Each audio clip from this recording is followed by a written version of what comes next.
going to go. That should be fun. So really, this is following on from a LinkedIn Live that we did a couple of days ago with Jenna.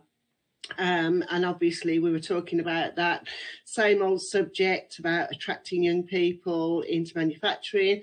And Tolu made a very good point and said, there's a lack of marketing. Manufacturers don't tend to market themselves, which makes it difficult for young people to know that they're actually there.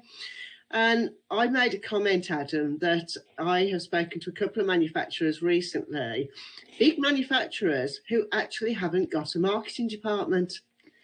So I sort of thought, do manufacturers need marketing? And I know you're into this subject, so yeah, I thought it'd be really good to have a chat and get other people's opinion. Yeah, I think actually, it's a good question. It's an interesting question. We had this question on the Manufacturing Hour the other week, and we had Phil from TWP on there. And I think Mark said about marketing, he was saying manufacturers don't market enough. Well, I know that Phil does. And Mark had said, well, Phil, I know you do all this, that, and the other, but I don't tend to see it. And this is where I said, well, look, there's two elements or maybe two approaches with marketing, and in particular with the young generation, that side. So for me, with the younger generation, that's one type of marketing, and that's making the manufacturing appeal to the younger generation around what it is we're doing. And when we talk manufacturing, and I talk manufacturing, I think Ram Shankar's the same and Sam's the same on this, is I look at it as the whole value chain. So marketing, sales, engineering, production, logistics, everything. That's manufacturing, not just the bit where it's being made on the floor. It's manufacturing. That's part of it. And what we'll do there is market to a target audience. That might not be the younger generation. So the younger generation won't get to see it. And that was like Mark, me saying to Mark, well, Phil, you're not seeing Phil's marketing because you're not his target market. So he's actually right. Yeah.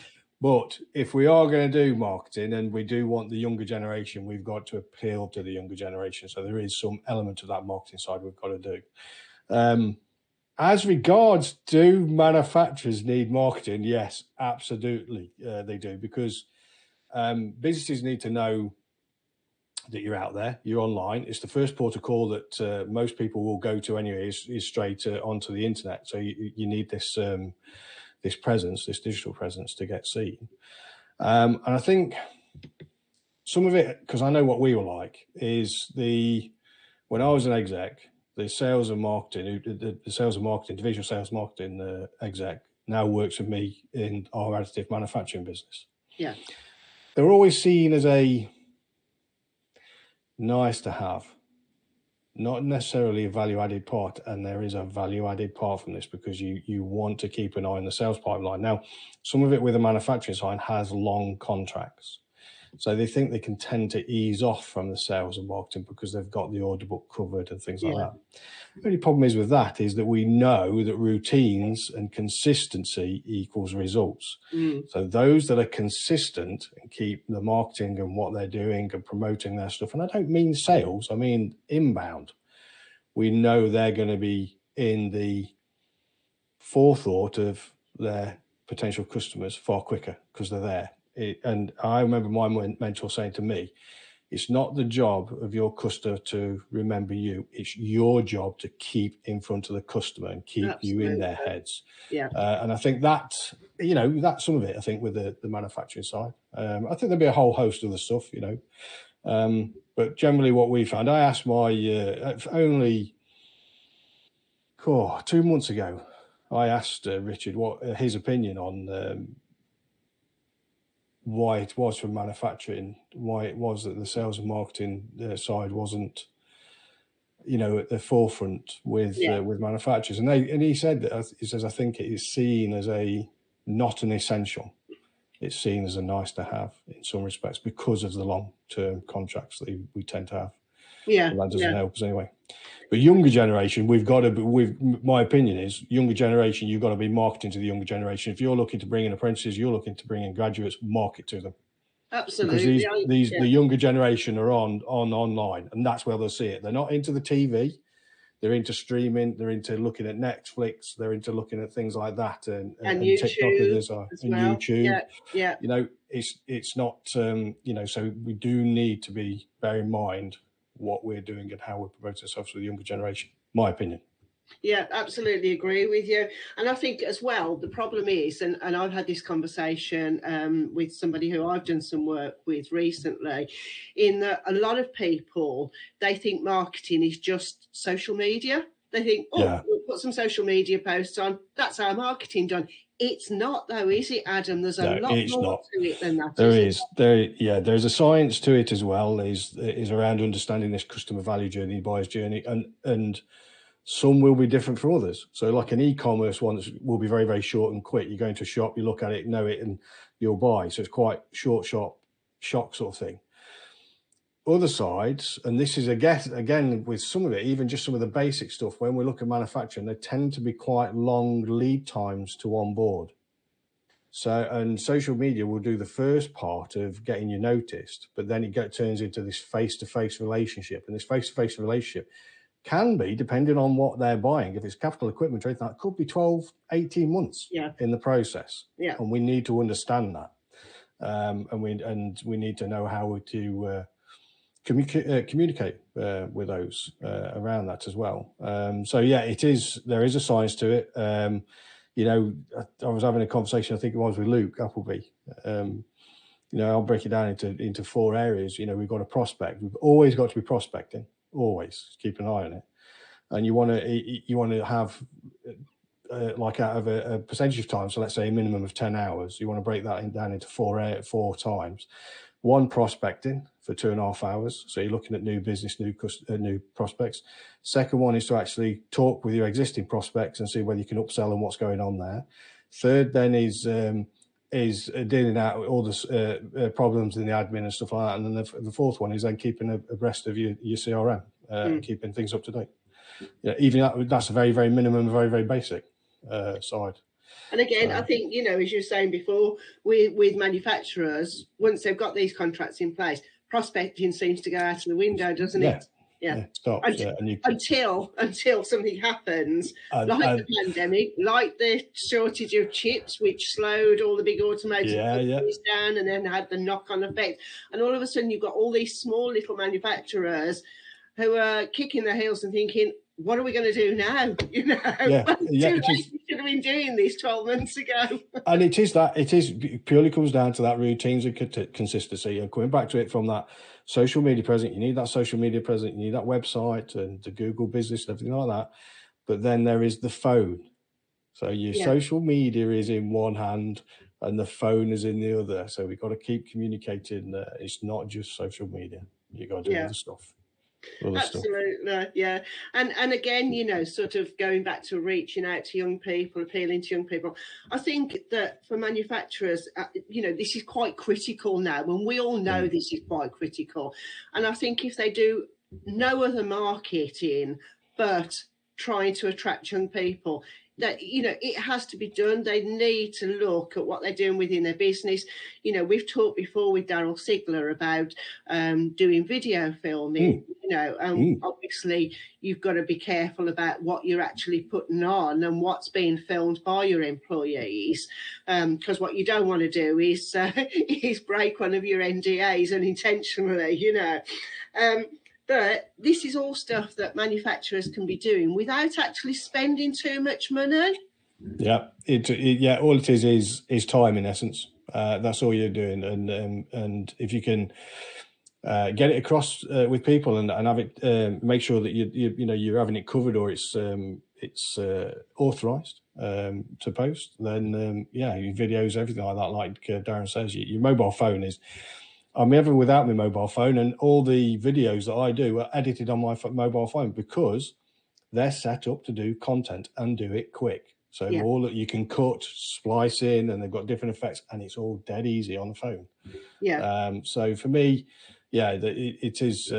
You've got to keep it out there. And marketing to the younger generation, you've got to do this because the younger generation are really interested in the values of the business, you know, the social corporate responsibility. We know we go on about that, but the younger generation are interested in this, and I think people underestimate the younger generation a bit, and they shouldn't, because they're, in my opinion, they're very, very clued up, and we need to be aware of that as manufacturers.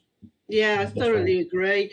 You know, and I think as well, for a manufacturer, one of the best people you can get to be providing this sort of content is your apprentices. Because if it's exciting to them, it's going to be exciting to the young people in schools, isn't it? Yeah, definitely, yeah. You know, and I totally agree. Can't agree more. I mean, the manufacturer now, you've met him. I don't know whether was he Christian on with you on Tuesday. Was, yes, he was, yeah. A cracking young lad, and very enthusiastic and very confident. And he's come on as within the manufacturer now, and it appeals to him. And he's there every week with us. He's talking.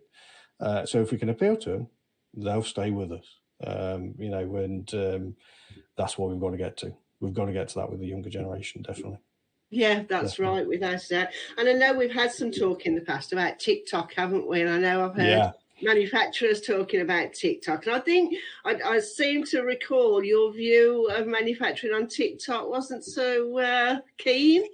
Well, I think how can I say, there are certain... depends where we're starting off. If you're established as a on your social media, so you're doing your LinkedIn, you're doing your Twitter and things like that, and you want another distribution channel, or let's say you want to appeal to the younger generation, TikTok would be one of the areas to go for. There's no two ways about it. And the reason, the reason I say this is, I don't think our target market and manufacturer will be on there. Younger generation will be, but there's certain things that really do go well. So there was I was talking to Christian about this.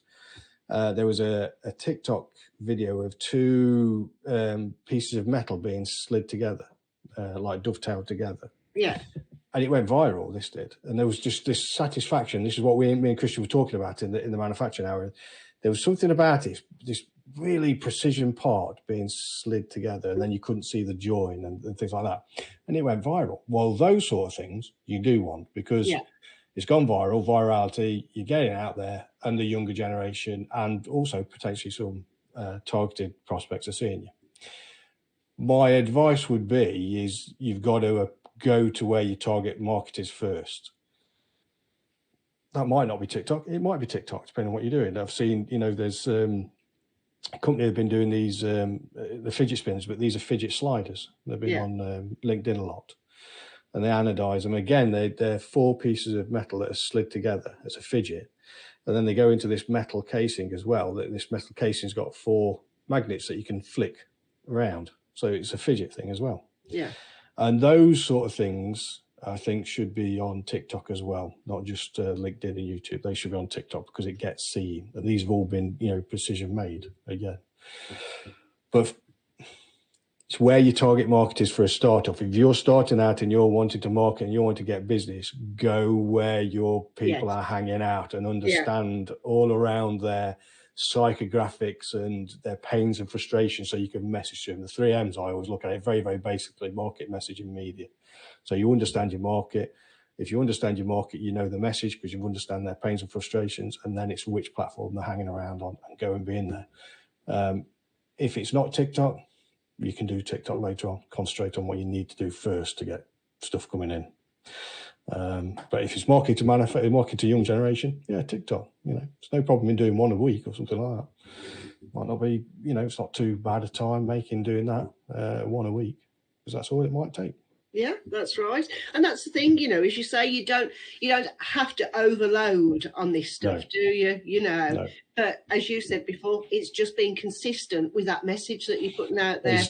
It's the consistency, routine and consistency, I would say, all the time above anything else, and making it just getting into that routine. So LinkedIn, you know, I would say a minimum of twice a week, because it's good for manufacturers, good for thought leadership, and I would always do on posting as well. Is like an 80-10-10 rule, where 80% of it is inbound, 10% is a bit of a personal or behind the scenes or something, and then 10% might be a small sale. So I think Andrea Wilson from Home Precision did a cracking one the other week, which was a PDF download. Yeah. So that's a tripwire. So that's come in as a lead magnet tripwire. Enter your details in. You've got the details then you can market to them, because they know they've been segmented in what they've downloaded as well. So that's another cracking way of doing it. So that's that awareness, engage, subscribe, and you've got it. Yeah. So we need to be using these things a bit more. We should do, without a doubt. And you know, it doesn't take up that, well, it can take up that much time, but you don't need it to take You don't need to. No, much you time. don't need it to. No. And especially if you've got, like you say, you've got your employees doing it, and as long as you're keeping a grip on it, you know, using something like, I don't know, you could use bloody, was it Trello? You could use, I think you could use Monday, which is like a CRM. You could use Slack or something like that. Yeah. As long as you're keeping a grip of it, you might have a number of different posts that could fill up the 2 or 3 months worth of what you need to do. So, you know, it's, you know, when you've got everybody doing it, it's no time at all. What you don't want to do is be spending too much time, but you're not getting product out the door. And what should just finally, what's your thoughts on YouTube? Because I know it really took off. YouTube, YouTube's a phenomenal platform. To be fair, I think getting your titles right, your descriptions right in there to give it a good feed in, and then getting the good taglines in there. But for manufacturers, how-tos and things like that, you know, are brilliant. Showing people around, you know, it's part of CAD. If you learn something new on CAD, so I know there's some design engineers and people like that out there showing how-tos. If you've just learned something, show people what you've learned. Yeah. Just say, oh yeah, this is what I've just found this out, and this is what I've applied it. Or, you know, they're great because they will be picked up. And it's another thing, again, even if it's a YouTube video, it can be split down into 30-second chunks. So if it's, I don't know, you say 10-minute, and you imagine you've got a 10-minute video split down into 30 seconds, how many posts you got? You got, you know, the 20-odd posts, haven't you, there? That's right. Straight off, that's what? Could be 4 or 5 months worth of posts from one video. So that's the other thing, is treating them like an asset, treating stuff like an asset. I know. My daughter, you know, whenever I talk to her, and there's something that she's not sure how to do, all the time it's, I'll YouTube it, Mum. YouTube, YouTube it. And that's what the kids do, don't they? Yeah. They sit there and you know, and you know, my lad, giving regarding that is my lad was doing his way back in COVID. Was doing his first year in way back in COVID, 2020. He was doing his first year in wanted to be in investment banking and stuff like that. And because they weren't getting the training, he was spending 5-6 hours a day on YouTube learning it. Yeah. And so that's what they do. Young generation. It's like me. If I want to go and know how to do something, it's YouTube. I've got a little a Stream Deck here that well, I can show you. Okay, this is a little Stream Deck. It's a streaming software for gamers, but I use it as a productivity tool. So I press one button and it opens up 20 different applications. If I'm doing a podcast, all my questions and everything, it's all positioned. It's productivity, saves me loads of time. I wanted to know about that. Where did I go? YouTube. Yes. I wanted to know how to set it up. Wanted to see what people would do with it. YouTube. Yeah. So it's there for everybody, manufacturers, anybody. YouTube. Yeah. So it is another platform. You know, manufacturing, I would probably go LinkedIn, Twitter, YouTube, Facebook, TikTok out of the main ones, probably. And Pinterest, I think Pinterest could be a good one as well, though. Yeah. As well. So that's what I do. Others may have a different opinion, but that's me. LinkedIn, I think, is one of the better ones because it's thought leadership and people like to see stuff as well. Yeah, absolutely. But we've got to get marketing to the younger generation. That's what we've got to do. We have to, really yeah. And I think that's the message we need to get out to manufacturers. You know, we have a critical situation, guys. We need to be attracting young talent into the business. These are our manufacturers of the future, but we're not going to do it unless we get out there and show them. And there are there are a lot of top youngsters out there. There really are. You know, Christian is has been a star of watching that, but others I've involved with Plymouth Uni and all of them. They are wanting to learn. They want knowledge, but we've got to show them. We've got to show them. Absolutely. Because we make a big impact. I know. Thank you so much for joining me today. Really good having a chat with you. Hope everybody that's been watching has enjoyed it too. Please do comment, and we'll see you again soon. Bye. See you later. Have a good weekend.